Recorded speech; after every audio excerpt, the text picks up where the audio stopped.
Greene Street Joinery and the American Craftsman podcast are proud to partner with Montana Brand Tools. Montana Brand Tools are manufactured by Rocky Mountain Twist in Montana, USA. With numerous patents dating back to the invention of the hex shank system by our founders, we strive to produce accessories that add precision, flexibility, and efficiency to your toolkit.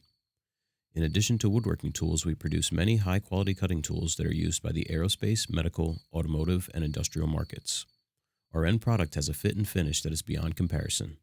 Montana Brand Tools are guaranteed for life to be free of defects in material and workmanship because we build these tools with pride and determination.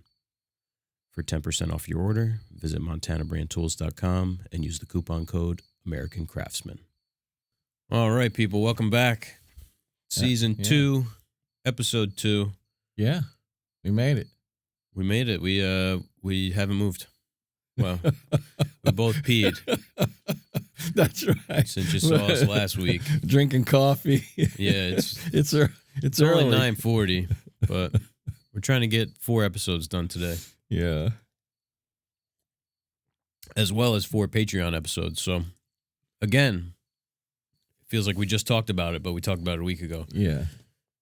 Check out the Patreon. We're gonna be giving you all the source material. You get your bonus show every week. Where we talk about something completely different, maybe more akin to last season's podcast will be sort of what we're doing over there.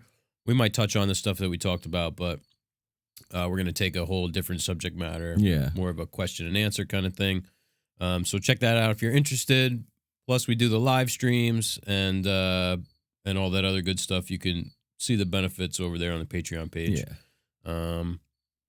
But yeah, let's not waste any time. We'll get into the next episode, which is a person of interest.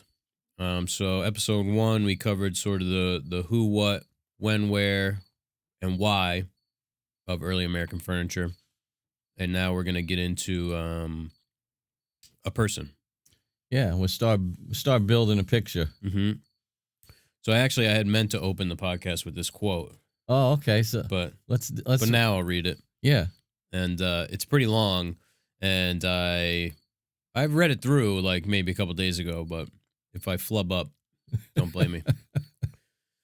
Charles I also attempted to establish the Episcopal Church on a firmer basis and to suppress Puritanism in England and Presbyterianism in Scotland, with the view of checking the rapid growth of Republican principles among the English people.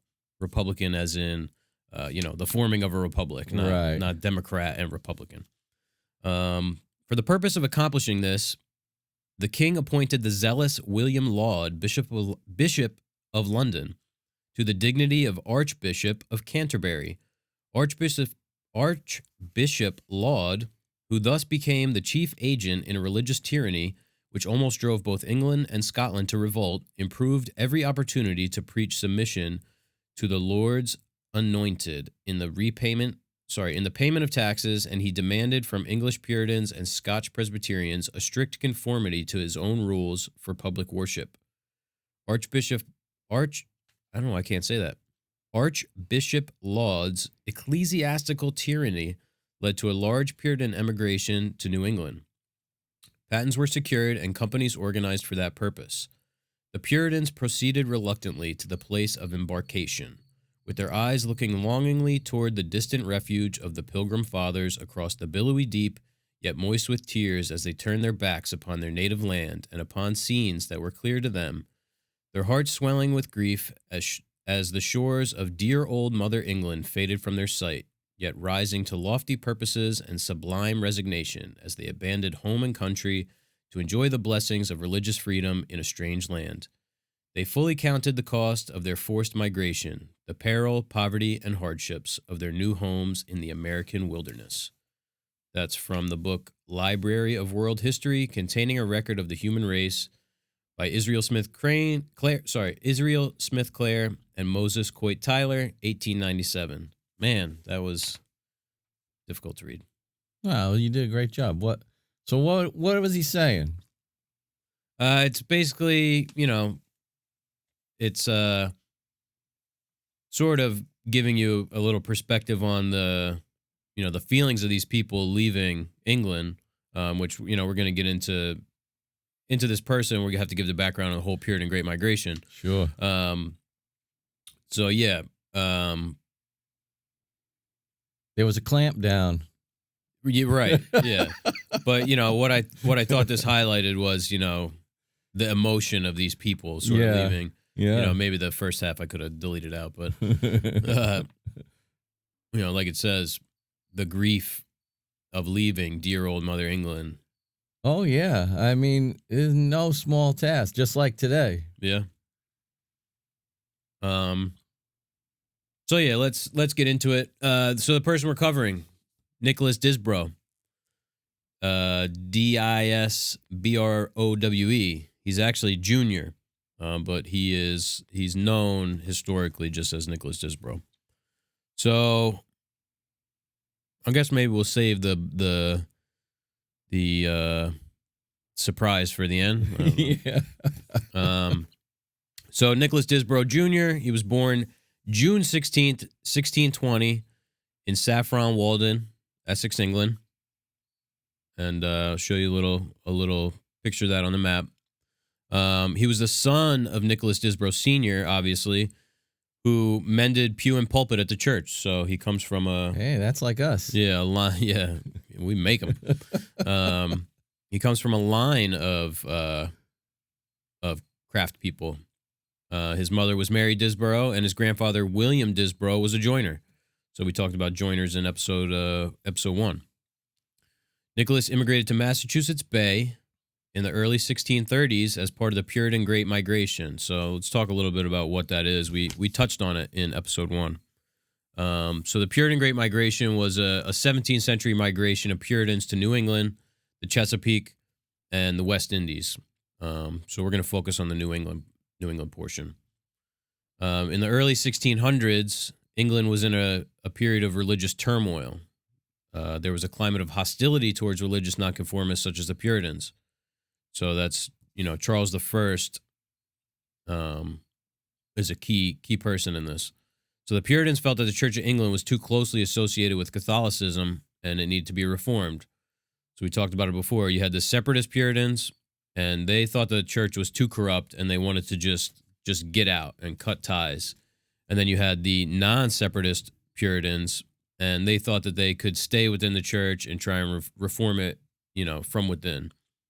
At the time in England, church and state were one. So there was no separation of church and state. The Anglican Church. Right. So if you wanted to separate from the church, that was considered an act of treason. Yeah. So this was, it was a hard decision for people whether to separate from the church or remain part of it and try and reform it from within. So the separatists, because they feared this retribution, this punishment for separating from the church, a lot of them they fled to was it the Netherlands? Yeah, where I thought I had it in here. Maybe not. Yeah, the Holland is where they went. Okay. So they fled to Holland, and even some. This is when they started thinking about going to the New World. So this is where the whole idea of escaping Europe, basically, and heading to the New World came from, because they were probably going to be killed. That's the gist of it, or locked up in London Tower. It's amazing to think of in those terms, right? Because, today, if we don't want to do something, just don't do it. So I don't think, once we're old enough to tell mom and dad we don't feel like going to church on Sunday, we stop going. So in September of 1620, the Mayflower set sail for New England, and they were financed by the Plymouth Company. So the Plymouth Company financed the trip in exchange for the Pilgrims setting up a colony, and they would basically repay it by exporting fur and timber and fish back to England. And that's the beginning of this Puritan Great Migration. So 1620 is when it starts.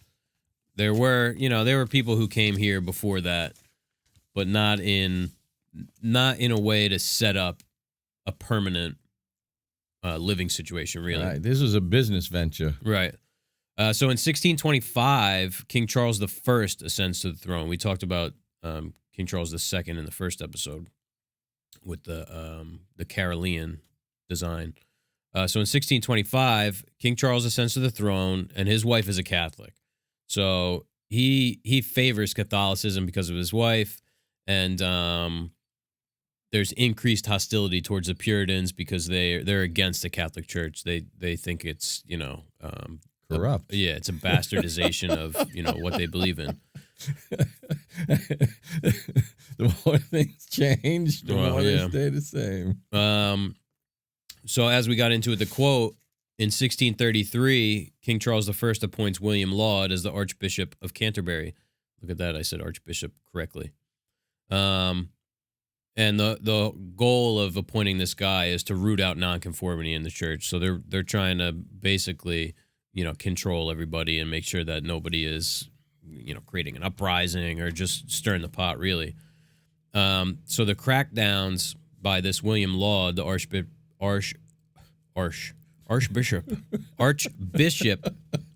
I got the dry coffee mouth or something. Archbishop of Canterbury. So with these increased crackdowns, the Puritans really start fleeing England to the New World, and they estimate 13,000 to 21,000 Puritans make the migration over to the New World. The Great Migration ended around 1640 to 1642 with the establishment of the Long Parliament. So the government in England got changed around, and it limited the powers of the king's advisors. William Laud, being the guy who was really hating on the Puritans, and the English Civil War broke out in 1642. So people weren't leaving really anymore because things were all effed up in England, basically. So yeah, that's a little background on the Great Migration. It was, a tough time for these people. Yeah, it reminds me of things that are going on and have gone on in different parts of the world, with the sort of religious extremism and things like that. Yeah. And it kind of gives you an idea why we value our religious freedoms here in America so much. Yeah, I mean, it's the basis of the entire, the roots of the country. Where people left where they were from because they were being persecuted for what they believed in. And they came here to get away from that. Right. I mean, they basically make your way of life illegal. Yeah. To say, well, if you believe what you've been believing this whole time now, that's treason. Right. We're going to lock you up in London Tower. It's not like giving somebody a hard time, like by today's standards. Yeah. It makes life more or less impossible. Mm-hmm. Yeah, and, religion, for some people now, it plays a huge role in their lives, but for the most part now, it's, an ancillary part of people's lives. Yes. Back then, it was everything. It was your whole identity. I mean, you lived, breathed, and ate your religion because it dictated everything that you did. As we saw with the Puritans, talking in episode 1, their entire identity was created through the Bible, right, and the studying of the Bible. And art was always, one of the big focuses. Religion was always one of the big focuses of art. Right. So those things are tied together. Yeah. So flash forward to 1636. We're now in the New World, and the Puritan minister Thomas Hooker. Now he was from, I think, Cambridgeshire, or no. I should know this. My sister lived there in England. This guy's church was down the street from where she lived. Wow. I can't remember. Anyway, so they're in Cambridge, Massachusetts, and Thomas Hooker and 100 other men, women, and children, they go overland to the Connecticut River, and they establish Hartford, Connecticut. Wow. It's not Connecticut at the time, but it was the first English You're having a problem with the SHs today. Yeah, I'm having some issues. It's this damn coffee. Then I got a piece of almond stuck in my teeth. Overland to the Connecticut River, they established Hartford, which is the first English settlement in what would become the colony of Connecticut. So Nicholas Disbrowe was part of this group, and he's considered a founding father of Hartford, Connecticut. Yeah. Hartford's the capital, isn't it? I don't know. I think it is. We should know this. Yeah. We went to school here. It's not what's that other big city in Connecticut? Yeah, we're Hartford and we don't learn enough geography here in American school. yeah. I'm gonna type in Hartford. What's that other big? Like Stamford? Stamford, yeah, that's what I was thinking of. Hartford is the capital of Connecticut. Okay, cool. So Nicholas Disbrowe, he served as a captain in the Pequot War in 1637. I'll give you a little background on the Pequot War. So there was all this pillaging going on by the natives on these settlements of people because obviously, you're coming in. Hey, and man, just, what are you doing in my yard? You're moving in on their land, which is like, what do you expect? So obviously people are all riled up because, they're coming in and pillaging in the most literal sense of the word, burning down people's settlements and killing people and stuff like that. So they assemble 70 men out of the 500 to 600 people that were scattered throughout the Hartford Valley. And they leave under the leadership of Major John Mason, and they sail down the I guess it's the Connecticut River to Saybrook, which is in Massachusetts, I believe. And they're joined by 20 men from Boston and 70 Mohegans with their chief, Uncas. So on Friday, May 26, 1637, they surprised this native stockade, right before dawn. And in 2 hours, the place is totally burnt to the ground, and 700 Pequot are dead. Ooh. And here's a quote from this guy, Cotton Mather, which... we know Cotton Mather. Yeah, remember this guy's name. He's a pretty significant figure around the early American period, but he says, "'Twas a fearsome sight to see them, the Indians, thus frying in ye fryer, and ye streams of blood quenching ye same. And horrible was ye stink and scent thereof, but ye victory seemed a sweet sacrifice, and they gave praise thereof to God." Quite a poet. Man. So, yeah, he's saying, they lit the place on fire. These people are burning. Literally alive. Burning alive, and it stunk. But they were praising God because they, took down the enemy.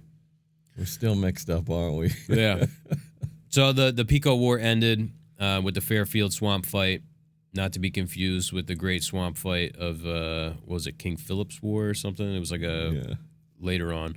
And it ended the violence with the natives for nearly a generation. On May 11, 1671, at the age of 59, Nicholas Disbrowe received 50 acres of land for his military service, and he was cleared of any, further military obligations. So he's starting fresh now. 50 acres. Well, he was 59 at the time. Oh, my God. Yeah, so that's my age. The Pequot War was... front door, nonstop emails, Instagram, can't get away. Yeah, so he fought in the war in 1637. He's only 1612, 25 at the time. Mm-hmm. Not until he's 59 is he given this land. So there's still hope for me. Well, I got 50 acres. Yeah, maybe. Did you do any military service? I fought some battles. So he lived at Lot 37 in Hartford. It was on the east side of the road leading to the cow pasture, and now it's a Whole Foods. Oh, God. From what I can see on the map, that's basically where it is, where the Whole Foods is in Hartford, Connecticut. Makes me think of that Pretenders song. I went back to Ohio and my city was gone. I don't know that one. So yeah, poor guy. Now his spot is a Whole Foods. I guess better than like a Walmart. Yeah, or Piggly Wiggly. Yeah, oh yeah. I don't know if they have those in Connecticut. So in 1660, he got permission to build a 16 square foot shop near the road on his property, which they called it a highway, which I don't know what the hell a highway was in 1660, but and rumor has it it may be considered like the first roadside stand. Now Nicholas Disbrowe Jr., he's famous for the Hartford Chest. And the Hartford Chest, it's this carved chest, and it's really the first piece that, maybe the Hartford Chest isn't the first, but it's an example of this movement towards a chest of drawers, like we talked about in the first episode, where the really humble chest was moving towards like a dresser, which later turned into the low boys and high boys. So it featured the Jacobean style split balusters that were applied to the Hartford Chest. Well, one of the chests that we're going to use as an example doesn't have that, but these Hartford chests, they featured these split balusters that they applied to the chest, in lieu of carvings, because it was, again, turning was easier than carving. So they turned them, split them, and applied them. And they painted the split balusters black to sort of emulate using ebony. They had all kinds of other little turnings and small carvings, lozenges, diamonds that they applied, and same thing. They painted them black so that they resembled ebony. Lot of carved floral motifs, tulips, which is an influence from Holland. I don't know if that's because the Puritans first fled there and that's where they sort of picked this up. But yeah, lots of tulips, sunflowers, which I think is was a more American thing, and lots of leafage and scroll work. They had drawers at the bottom and plain tops. The tops were typically made from pine, and the chest itself was made from oak. Either English oak that was brought here or American oak. Yeah. They were frame and panel construction, and a similar sort of chest was the Hadley Chest, and that was in Massachusetts, but a little later, 1675. I have 1875 written here. 1675 to 1740 was the time frame for the Hadley Chest. And yeah, like I said, it shows the chest becoming more of a chest of drawers. I'm going to read an excerpt here from the Hartford Chest. I don't know why I punished myself like this. Published by the Tercentenary Commission of the State of Connecticut Committee on Historical Publications. So the 300-year commission. This is from 1934. Dr. Luke Vincent Lockwood, an authority on colonial furniture, who has written much on the subject, some years ago made the important discovery of a very beautiful carved chest, now in his possession, which bears the name of the maker written on the back of one of the drawers, probably a unique example. This is a 2-drawer chest with the front surface of which is entirely covered with flat carving of excellent workmanship, the design consisting principally of the conventionalized tulip. The inscription in ancient style and archaic spelling reads thus: Mary Allen's Chist, or chest, cut and joined by Nick Disbrowe. Mary Allen, who was the daughter of Colonel John Allen, Secretary of Connecticut Colony, was born in Hartford in 1657 and married to William Whitney in 1686. Nicholas Disbrowe was born in Essex, England in 1612. He appears to have been a, quote, citizen of credit and renown, who owned property in Hartford in 1639 and lived on Burr Street, now North Main Street, where in 1660 he obtained permission to erect a small shop on the highway. He was of Captain John Mason's company in the expedition against the Picots. Dying in 1683, he left an estate of $210. I guess that says pounds, because I guess that's sort of that's what they used back then. 210 pounds, a very considerable sum of the times. The inventory filed with the court included a number of joiner's tools. A very careful examination and comparison of the handwriting would indicate that this inscription was by the hand of John Allen. The piece was probably a dower chest, ordered and constructed for an adorned baby girl, a common custom. And because of its beauty and excellence, the father desired that the future owner should be informed as to its origin and share his admiration for the valuable article. Would that more owners might have had a similar inspiration. For at least 2 centuries, there were many joiners and cabinet makers scattered about in towns and villages of Connecticut and Massachusetts. They often worked entirely by themselves, and few had more than one helper or apprentice. Their product was excellent, but their output was so limited that they never got into history, and thus we have no knowledge concerning their identity. even as late as the middle of the 18th century, the labeled and actually identified articles of furniture, even more important pieces, are rarely found. So yeah, they're saying that they have examples that are earlier. They just don't know where they came from. Right. So guys were not labeling, they weren't signing their work, basically.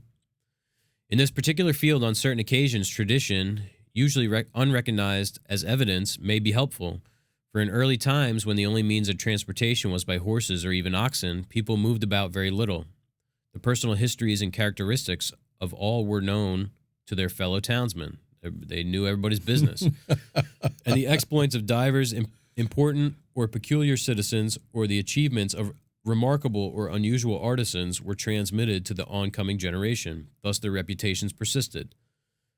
Also, regarding the origin of certain articles of furniture, it is to be ascertained beyond doubt that an especial piece has long been in the ownership of a family whose forebears have resided for 100 years or more in that immediate locality. It is fair and proper supposition to conclude that it was produced in that vicinity. Hartford was settled by a robust, vigorous people, and the sturdy oak is emblematic of their character. So it was not idle imagination to compare the Hartford Chest in its unchanging integrity to its makers and their fellows. It doesn't say it in here, but in the 20s, when this thing was discovered, I guess by Luke Vincent Lockwood, it was the earliest known piece of provable American furniture. Right. So, 1680, I think they say it was built, and they don't have anything that is, inscribed like that dates prior. Yeah, and all those other pieces are just lost to history as far as, right, who created them. Mm-hmm. But if you watch like the Antiques Roadshow and stuff like that, now you have scholars who can identify the general time and place. Yeah. Right. And that's kind of what this article was saying. Mm-hmm. And this is I don't even know, 50, 100 pages and it's all about the Hartford Chest. Yeah. Pretty interesting. You can find it on Google Books, and it's in the source. I mean, that's the thing. You kind of said it in passing, but the Hartford Chest is really significant, not just because we know that Nicholas Disbrowe made it. Mm-hmm. I mean, it's sort of a landmark piece of furniture. Yeah, and it's funny. It's one of those things that I had never heard of before. Me either. But if you talk to people who are, it's funny. I just got an email from the Hartford, our insurance company. If you talk to people who are a little more educated on the history of American furniture, some guys that we know, Hartford Chest, it's big. It's huge. It's a big deal. Nicholas Disbrowe is a huge name. We had never heard of him. So funny thing is, in 1683, he was charged with witchcraft. But the charges were dropped before his death in the same year. So the year of his death, he was charged as being a witch. Oh, man. And guess who wrote about it? Cotton Mather. Yeah. And Cotton Mather, he was like a hugely renowned Puritan clergyman. And so he recounts this whole witchcraft situation. In the year 1683, the house of Nicholas Disbrowe, you see the spelling, multiple different spellings of the last name. In 1683, the house of Nicholas Disbrowe at Hartford was very strangely molested by stones, by pieces of earth, by cobs of Indian corn, and other such things, from an invisible hand, thrown at him, sometimes through the door, sometimes through the window, sometimes down the chimney, and sometimes from the floor of the room, though very close over his head. And sometimes he met with the And sometimes he met with the in the shop. I don't know, Cotton. The yard, the barn, and in the field. There was no evidence in the motion of the things thus thrown by the invisible hand, and though others beside the man happened to sometimes be hit, they were never hurt with them. Only the man himself once had pain given to his arm, and once blood fetched from his leg by these annoyances, and a fire in an unknown way kindled consumed no little part of his estate. This trouble began upon a controversy between Disbrowe and another person about a chest of cloths. which the man apprehended to be unrighteously detained by Disbrowe, and it endured for divers months, but upon restoring of the cloths, thus detained, the trouble ceased. So you'll see... That's some story. Yeah, you'll see... some parallels here with the Salem witch trials, which some of his subsequent family members were charged as witches, where, this guy thinks that he stole a chest of clothes, and now all of a sudden the guy's a witch. Right, yeah. Then the clothes get returned, and he's not a witch anymore. It's a form of blackballing. Right. Yeah. So, can't escape the persecution of being a Puritan, and then now you're a witch. Yeah, it's almost like the cancel culture we have today. Yeah. Another thing that he is famous for is the Winthrop Great Chair. And again, I'm going to be putting up pictures of all these things. So it belonged to the Connecticut colony governor, John Winthrop Jr., around 1660 to 1675. And he was a really well-known physician in New England, probably the best known. And he was an alchemist, so he studied alchemy, which was a precursor to chemistry, but it sort of blended like magic and science and religion all into one. Not something that you would associate with Puritans per se, but his chemical rather than herbal medicines were thought to have been revealed to man by God. So that's why he really was held very highly. And he had an extensive scientific library. He had books by Galileo. He had a telescope. Again, things that you don't really... I mean, Galileo was another persecuted person. You don't associate Puritans with being, maybe that open-minded. But I think, we have a little bit of a skewed view of the Puritans. And it's theorized that the motifs in the chair might have astrological influences. So there's all these round, these concentric motifs in the back of the chair. And, they think that there may be this astrological sort of influence on that. That makes sense. Yeah. So Nicholas died August 31st, 1683, right after being accused of being a witch. Went out in a blaze of glory. Yeah. So he led a pretty interesting life. He's a founding father of Hartford, Connecticut. He created this chest that has this huge historical significance and pretty cool. And as we got into researching, seeing these different spellings of the last name, I see Disbrough. I'm thinking Disbrowe. That's my grandmother's maiden name. Turns out this guy's my 9th great grandfather. Amazing. Yeah. So I have a direct lineage to this guy, Nicholas Disbrowe. That's funny, isn't it? Like a huge coincidence that had we not messed around with the format of the podcast, would have never known. It was like, this guy's name keeps popping up. I guess he's somebody of importance. Yeah. Yeah. I mean, you see, like, the source material here. I mean, this is just a drop in the well. There's so many papers and books, and it's crazy. Yeah, he's a prominent figure in not just furniture, but in American history. Yeah. Yeah, I mean, to be a founder of Hartford, Connecticut. Yeah. An early colonist, fights in the wars,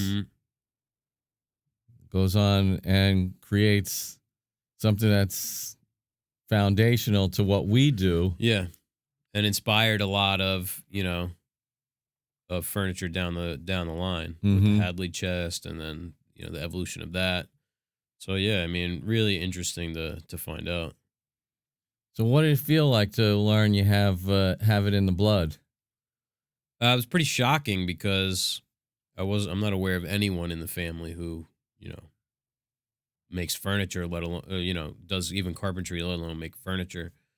I mean, we're talking about 350 years ago.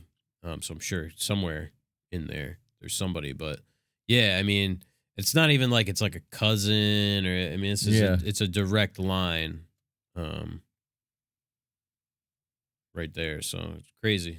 Yeah, you could trace your roots back to the formation of the country too. Yeah, I mean, go all the way back to William Disbrowe, his grandfather, which 1500s. That's amazing. Yeah.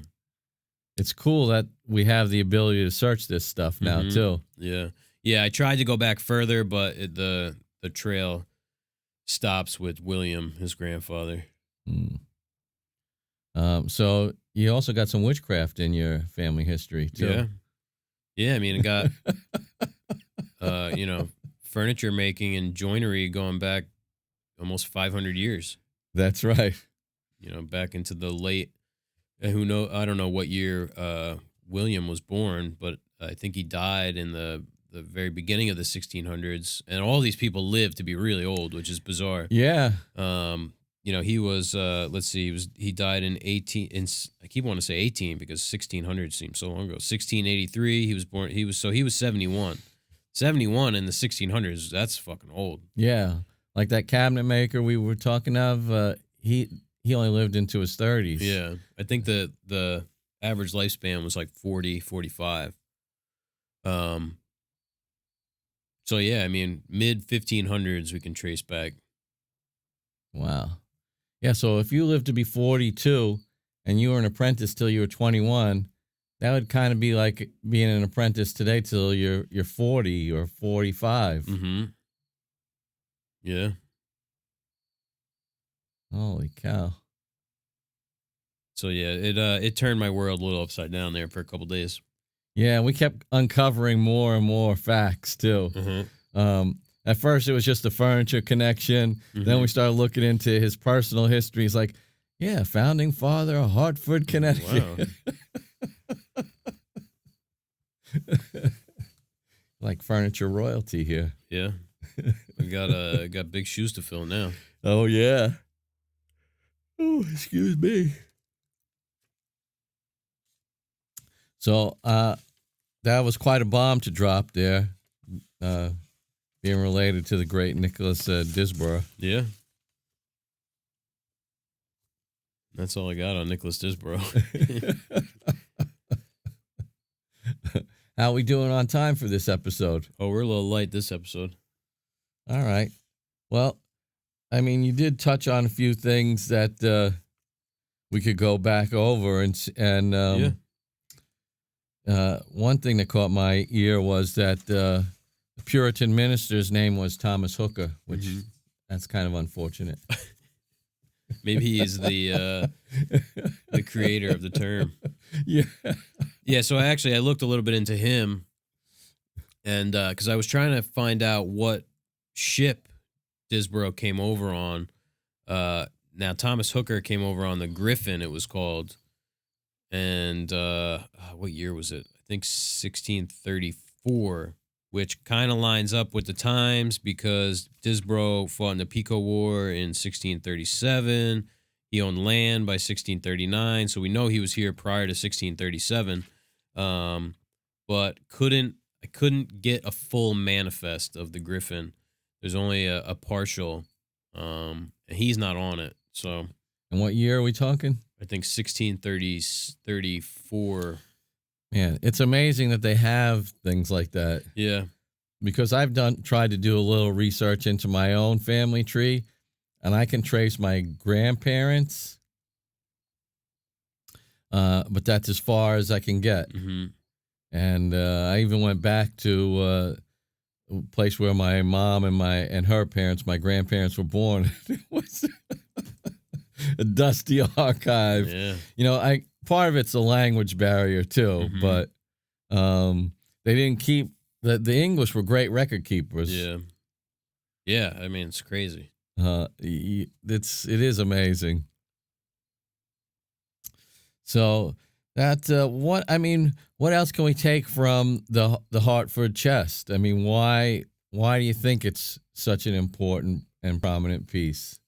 Well, I think mostly its rise to fame is just the fact that it's so easily pinpointed as who built it and when. Mm-hmm. Whereas like we said, all this other stuff is sort of just a guessing game. Yeah. You can't definitively say, you can, suppose all of these things, but you can't definitively say, okay, this was built by so-and-so in Ipswich, Massachusetts. No, there's hard facts to prove who built it and when, because we have records of who Mary Allen was it Mary Allen? Yeah.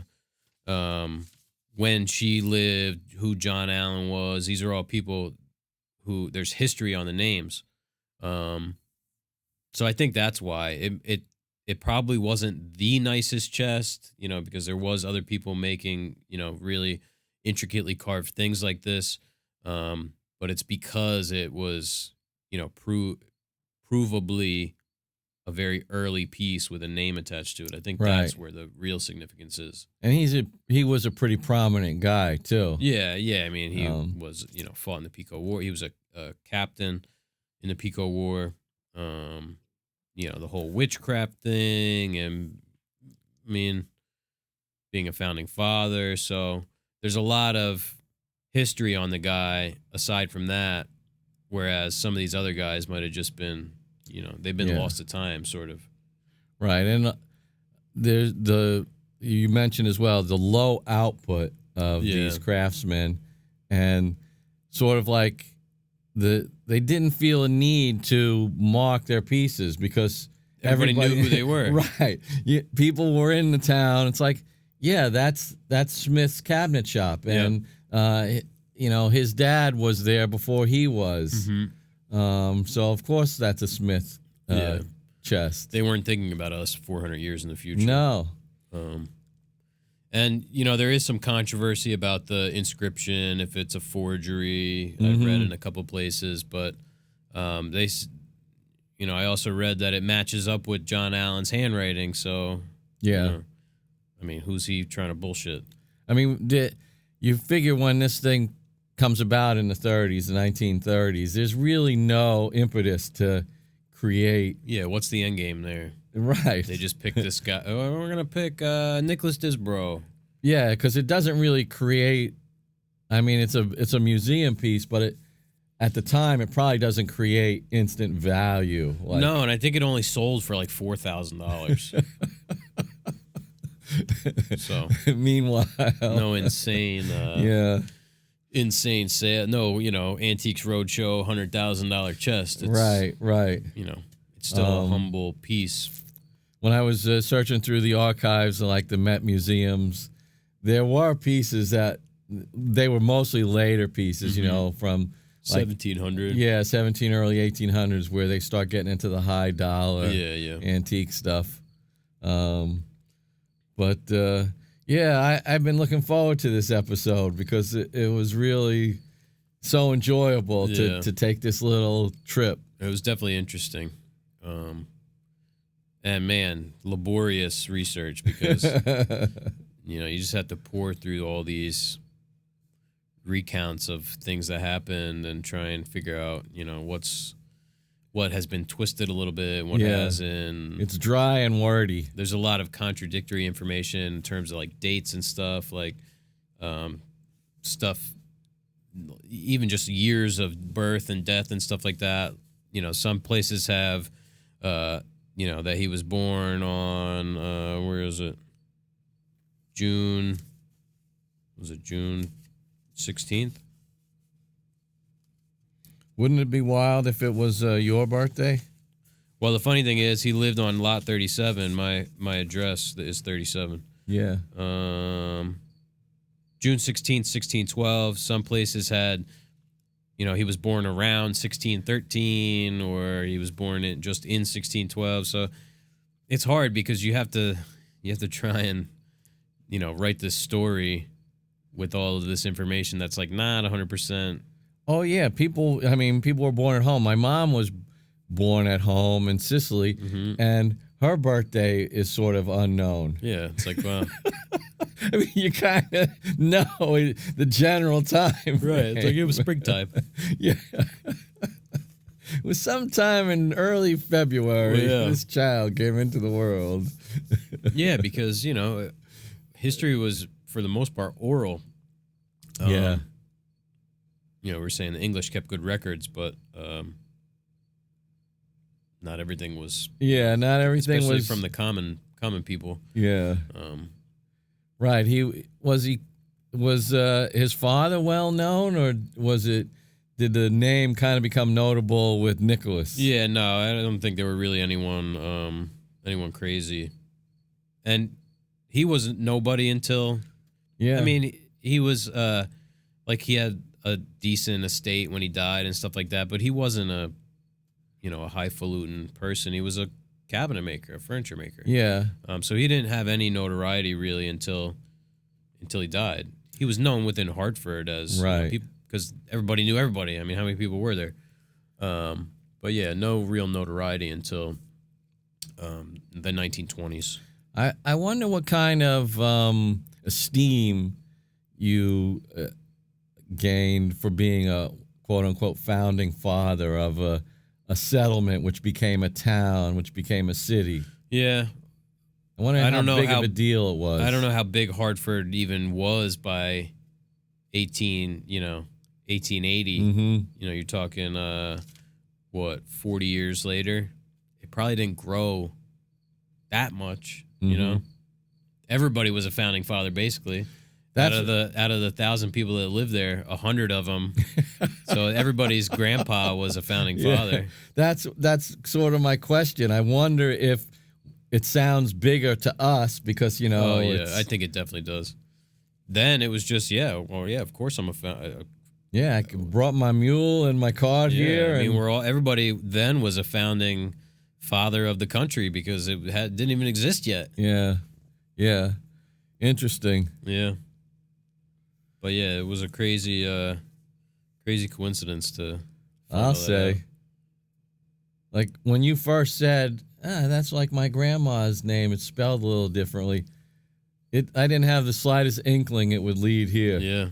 Well, yeah, until I saw the alternate spelling. That's when I was like, And my sister did the Ancestry.com research, so.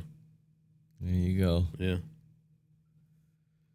All right. Well, that's all we got for you this week, guys. Season 2 and episode 2 in the books. Yeah, it's 10:30. We checked in last time at 9:30. Yeah, something like that. We're cruising along. Yeah, it's gonna be a marathon of a day. It's gonna be several weeks' time in your time. We're gonna be a little bit hoarse by the end of it. Yeah, that's for sure. So yeah, we hope you liked the episode. Check out the YouTube. Check out the Patreon. Yeah. If you feel so inclined, leave us a review on Apple Podcasts, Spotify. Yeah, reviews are good. We can learn what we're doing. That way, we could share this information with more people. So, hope you enjoyed, and we'll see you next week. All right. Ciao.